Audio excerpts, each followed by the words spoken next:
Di ba? Talo yung PCGG. Hindi na sila mag-aay ng dagdag pang ebidensya kasi wala man silang makita pang dagdag na ebidensya.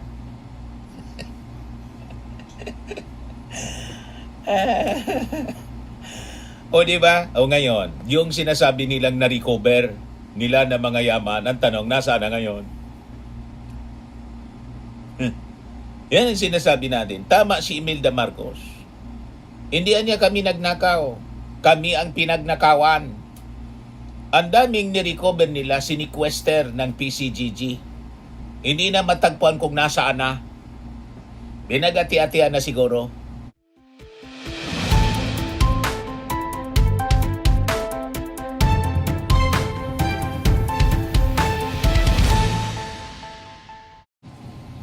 Hello po mga kababayan, kumusta po kayo? Si Dante Maravillas. Maiba naman tayo ng kwento mga kababayan. Paiyakin naman natin yung mga DDS na laging inaakusa yung ating Pangulong Bongbong Marcos, the Marcos family, na mga magnanakawan niya. At ako daw, ang sinusupport ko daw, isang pamilyang magnanakaw. Hindi pa totoo. Hindi ako sumusuporta sa magnanakaw. Yun nga ang dahilan kung bakit hindi na ako sumusuporta po sa mga Duterte. Di ba? At sumusuporta ako sa pamilya Marcos kasi yung pamilya Marcos, inaccuse pong pagnanakaw, inaccuse na magnanakaw pero walang napatunayan po na nagnakaw yung pamilya Marcos. Ito yung patunay. May latest decision po dito sa Ill-Gotten Wealth case laban sa Pangulong, sa pamilya Marcos mismo. So another Ill-Gotten Wealth case laban sa pamilya Marcos, binasura po ng Sandigan Bayan. Ito yung balita ngayon. Kaya iyakan na naman yung mga DDS. Yan ang sabi diyan, Ill-Gotten Wealth case versus pamilya Marcos, ibinasura ng Sandigan Bayan. Report ito mga kababayan ng TV5, News 5. Yan Puro kasi gawa-gawa lang yung mga kaso. Sandigan Bayan dismisses case versus Marcos family. Ibinasura ng Sandigan Bayan ang isa sa pinakang malaking kasong inihain ng pamalaan laban sa pamilya Marcos kaugnay ng ill-gotten wealth. Sa desisyong inilabas ng Anti-Graft Court, na-dismiss ang civil case number 0141 matapos ihayag ng Presidential Commission on Good Government or PCGG na hindi na ito maghahain pa ng dagdag na ebidensya. Sa manifestation ng gobyerno noong nakaraang buwan, sinabi nitong na-recover na ang karamihan sa ari-arian. Bahagi ang kasong ito na isinampa noong 1991 ng tinatayang nasa 5 billion US dollars na ill-gotten wealth. Di ba? Talo yung PCGG. Hindi na sila mag-aay ng dagdag pang ebidensya kasi wala man silang makita pang dagdag na ebidensya.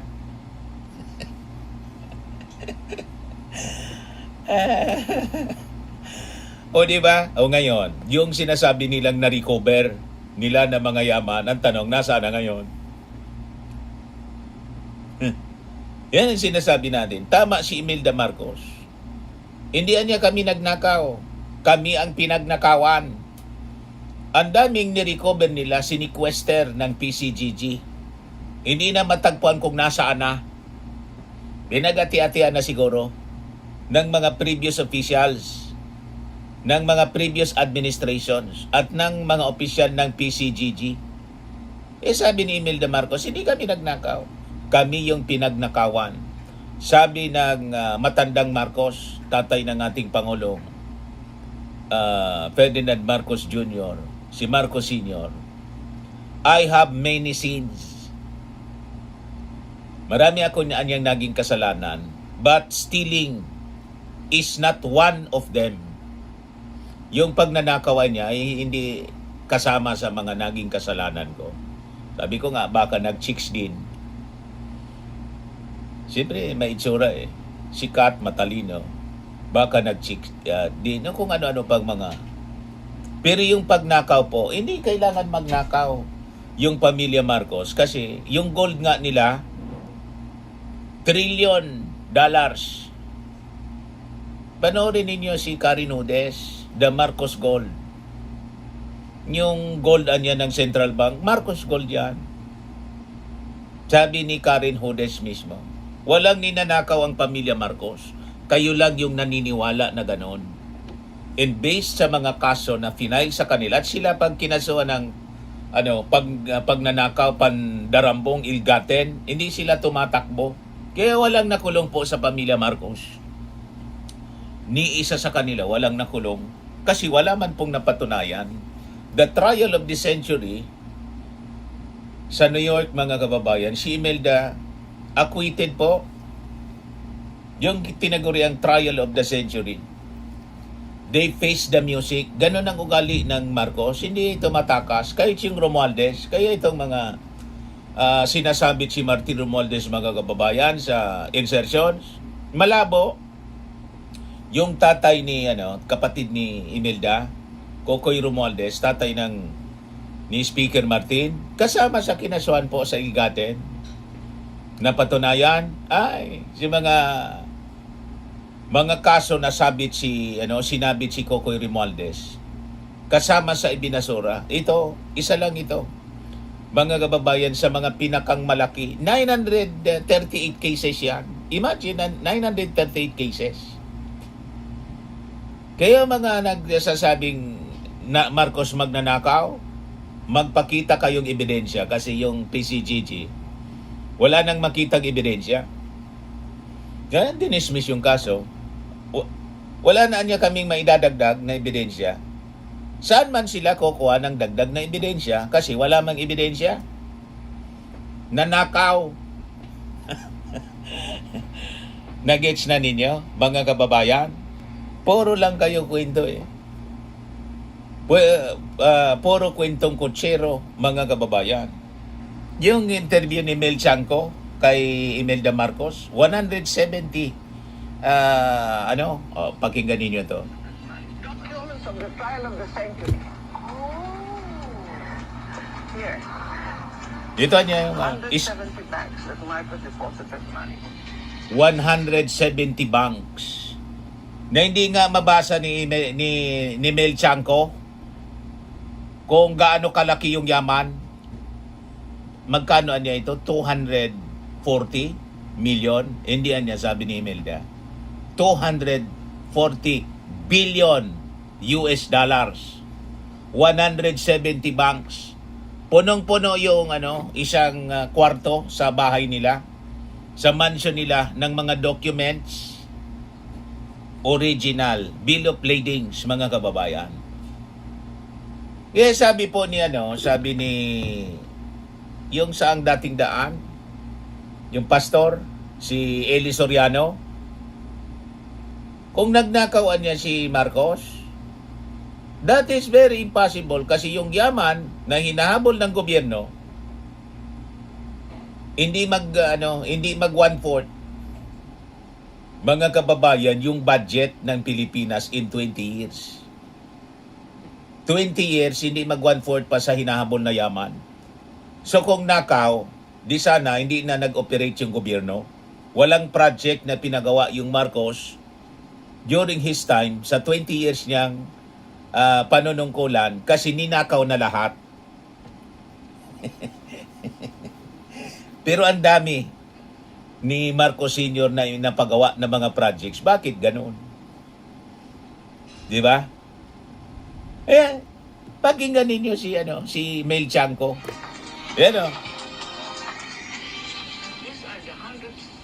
These are the hundreds niya. 350,000 documents used against me. Now, 350,000 documents. all of that. All of that. Sabi niya. Yeah. Yun ang pakita. All the banks All the of banks. the world. 170 All- banks of the world. All throughout the world. Bill of lading May bill of lading sa niya. are all U.S. government exhibits. All of this. Just to show you the bill of lading.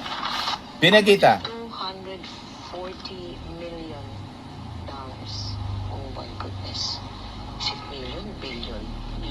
Oh, billion. 240 billion? Only one shipment. And these are plenty of shipments than 5 sectors. They should have started than all of this. Meralco.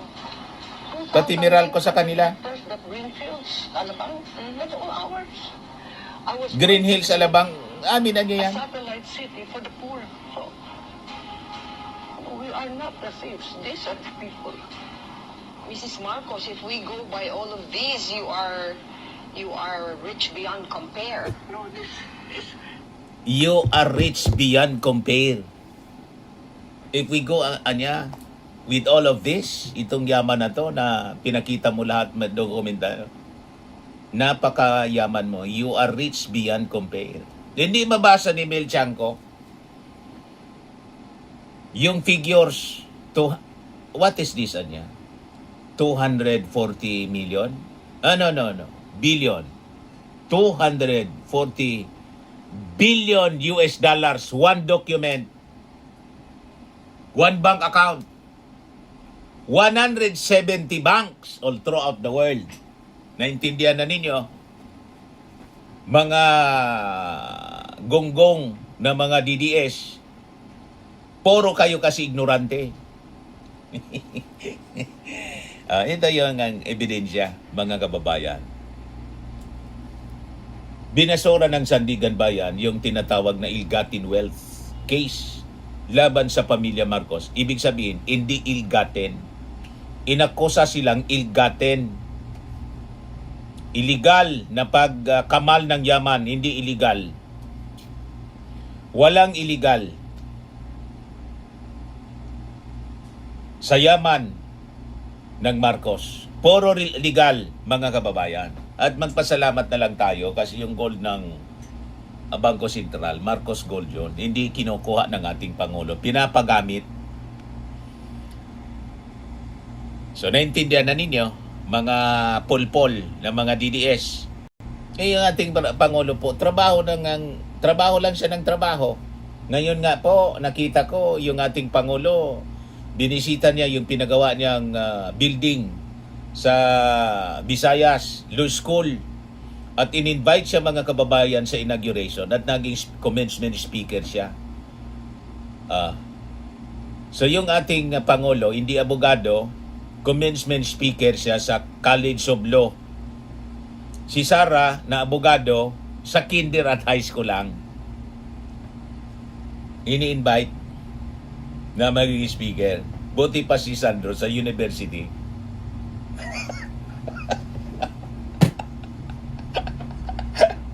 O nakita na ninyong pagkakaiba. Si Sandro sa university, ini-invite siya to speak. Pero si Sara kinder, pinakamataas na high school. Pang kinder at high school lang, kinder, elementary, high school. Si Sara Duterte na gusto ninyong iupo na presidente. Yung ating Pangulo, partida, hindi siya abogado, napakatalino, very sharp. Ibang bansa kasi nag-aral. Sa London, sa England, mga kababayan. Kaya napakatalino. Kaya kayo nainggit at patuloy ninyong sinisiraan yung ating Pangulo na bangag. O, ito yung bangag na sinasabi ninyo. In-invite sa commencement exercises ng West Visayas State University. Yan, kasama si First Lady Lisa Marcos. Sabi diyan, President Marcos led the inauguration of the new West Visayas State University College of Law building in Iloilo City, underscoring the administration's commitment to expanding access to quality legal education and strengthening the country's justice sector. The four-story facility features 6 classrooms, 2 moot courts, a review room, faculty offices, and other essential learning spaces designed to support both academic excellence and practical legal training. The investment builds on West Visayas State University College of Law's growing reputation for excellence, highlighted by its 100% passing rate in 2025 bar examination. Lahat pasado. O, di ba? mataas ang respeto sa ating Pangulo ng mga mga state universities at Sky First Lady. Yan o. Ang ganda. O di ba, mga kababayan? Yan ang ating Pangulo. Puro lang trabaho. Ang ganda, mga kababayan. Napakagandang building. Ang linis. West Visayas State University, College of Law. Ito yung commencement exercises, mga kababayan. Di ba?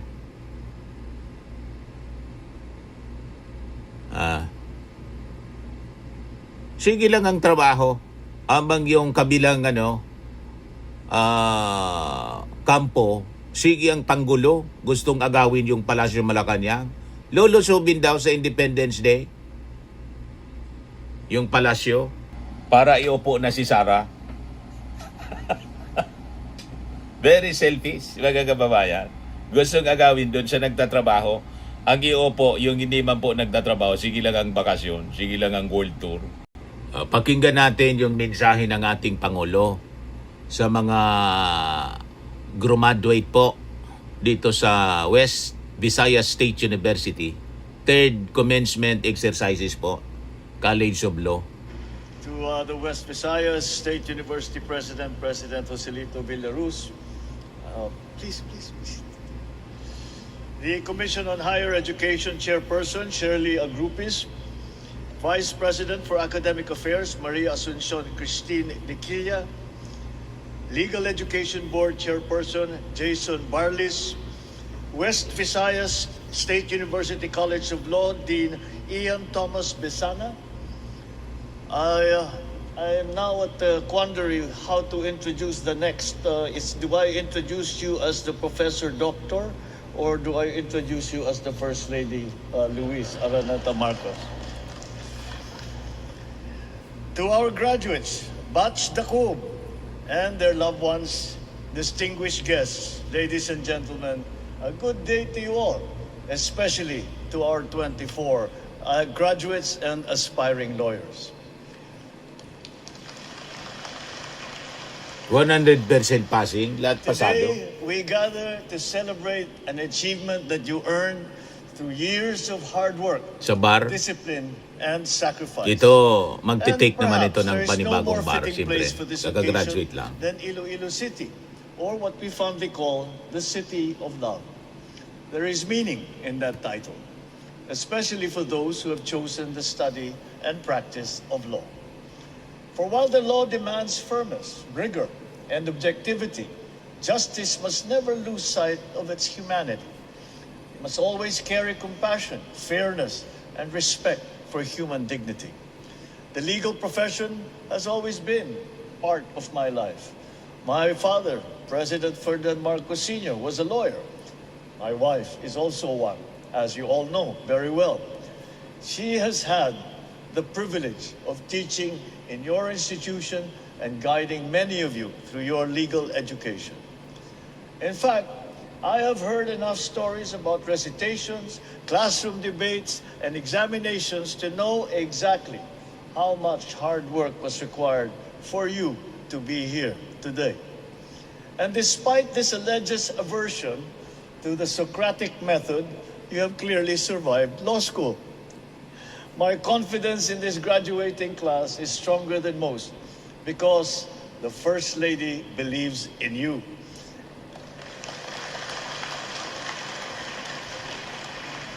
And as far as I'm concerned, if she believes in your capability, then I'm inclined to believe her, as most good husbands always do. Di ba? Ayos, may joke Kidding pa. aside, you are here because you continue to persevere, despite facing, I'm sure, many difficulties and challenges. You chose to endure with your sacrifices that you had to make, knowing that the profession that you seek carries a purpose greater than just personal ambition. And that perhaps is a true measure of a lawyer. Beyond intelligence or eloquence, it is character. And if character is a true measure of a lawyer, then it cannot be left to chance. It must be formed, nurtured, and demanded of those who serve. This administration recognizes that the strength of our justice system depends greatly on the quality of those who will serve within it. And that is why we continue to improve the field by investing in education and institutional reform. This year, we have allotted over 1.3 trillion pesos for the advancement of education, affirming our belief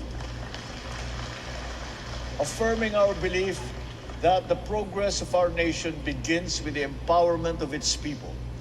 The completion of the new College of Law building of WVSU also reflects our commitment to investing in future generations of Filipino lawyers and public servants.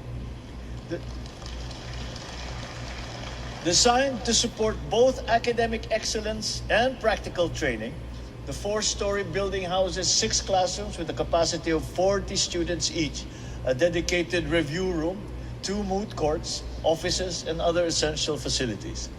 And as we open the doors of this new facility, we also open greater opportunities for aspiring legal professionals to learn, to serve, and then to contribute to our nation. Dear graduates, our future lawyers, there is a beautiful quote coined by former President Ramon Magsaysay. He once stated that those who have less in life should have more in law. This is a reminder that your chosen profession carries a responsibility to ensure that the poor, the vulnerable, the marginalized, the disenfranchised are not left without protection simply because they lack wealth or influence or power. At a time when public trust in institutions is tested, responsibility becomes even more important. Your success will not be measured solely by the cases that you win or the positions that you will hold. It will be measured by the confidence that people place in you, by the fairness with which you exercise your profession, and by the integrity you demonstrate even when no one is watching.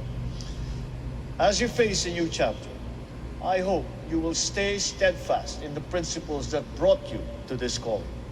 Do not be swayed by fleeting opinions or the lure of convenience. So long as you remain anchored in integrity, fairness, and truth, you shall never lose your way.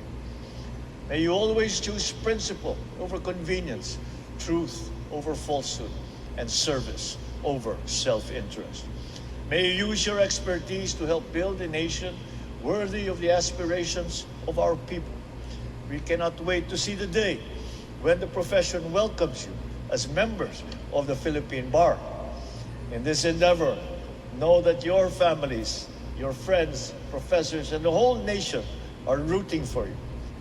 Together, let us shape a bagong Pilipinas where the rule of law is respected, where justice is accessible, and where every Filipino is living with dignity and hope. To the graduates of West Visayas State University College of Law, once again, congratulations. Maraming salamat po. Mabuhay po kayong lahat. Mabuhay ang bagong Pilipinas. Napakaganda mga kababayan ng minsay ng ating Pangulong Bongbong Marcos dito sa mga newly graduates ng College of Law ng Western Visayas State University. Sana pag sila ay nakapasa sa bar examination, maging mga matitino silang abogado. Hindi po nila sana tularan ang mga gawain ni Alan Peter Cayetano, ni Marcoleta, ni Harry Roque, yung mga DDS lawyers na puro palyado. Dapat matino na abogado, hindi tulad ni Sara, ni Digong na mahilig magtanim ebidensya. Di ba? So ganun mga kababayan, dapat matitinong abogado, hindi yung mga palyadong abogado. Kaya ito, isang foreigner mga kababayan may napakagandang post. Sabi niya, while not a citizen, I've been impressed with PBBM, sabi ni Joseph Somsel. Nag-post siya. Mga kababayan, he goes about the business of governance in a quiet but effective way with lots of underreported accomplishments. Far better style than the flashy but ineffective type with their empty populist promises. Some of his department appointments could have been better like Trump's, and he should give some of them better directions, but that's a minor complaint.